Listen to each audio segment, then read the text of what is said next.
Hi students, and welcome to another HSC Chemistry video in the acidic environment series. In this one we're going to have a look at sulfur oxides in the atmosphere. In the previous video we looked at oxides of nitrogen, and in this one we're going to look at some of the oxides of sulfur.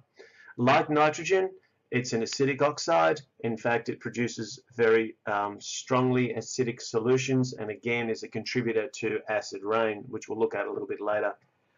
Sulfur dioxide is a combination of sulfur, which is usually a solid at room temperature and earth conditions, which combines with oxygen gas in the atmosphere to form sulfur dioxide.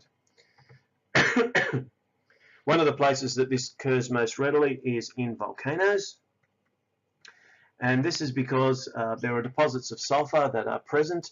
They're also very warm, and so they're places where with that high sufficient energy you get the sulfur reacting with oxygen in order to form sulfur dioxide.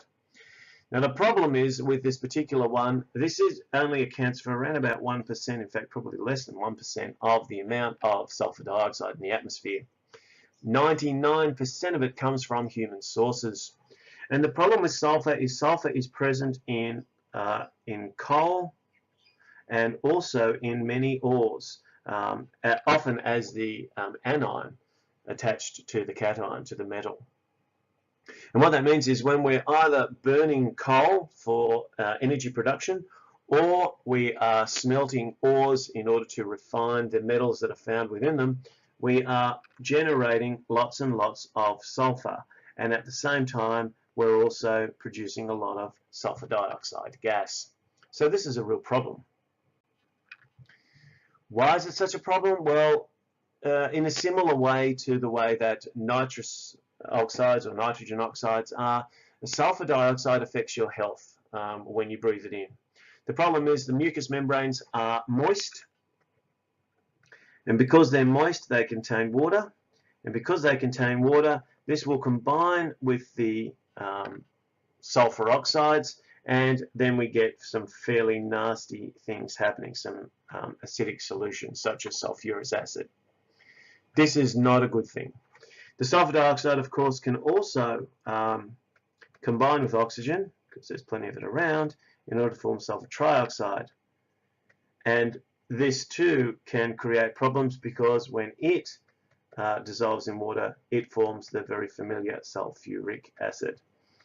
And so this is what has such a major impact both on our respiratory systems but also as a component of acid rain and its impact on the environment. Some of these potential consequences of sulfur oxides include coughing and wheezing, shortness of breath, and those sorts of things. And as with the oxides of nitrogen, asthmatics are the ones that are most often at risk of developing problems if the exposure to sulfur dioxide is too high. In Australia, most of our capital cities are at safe SO2 levels, which isn't too bad, but the higher concentrations are found in the places that we talked about where we would expect them to be. So petrol refineries, chemical manufacturing plants, oil processing plants, and also in power stations. Both the oxides of nitrogen and the oxides of sulfur are considerable issues, and both in the way that they build up in the environment and also how their quantities have changed over time.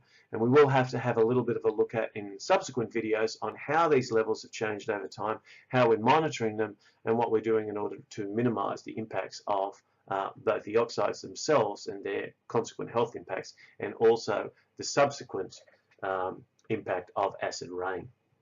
Thanks for watching.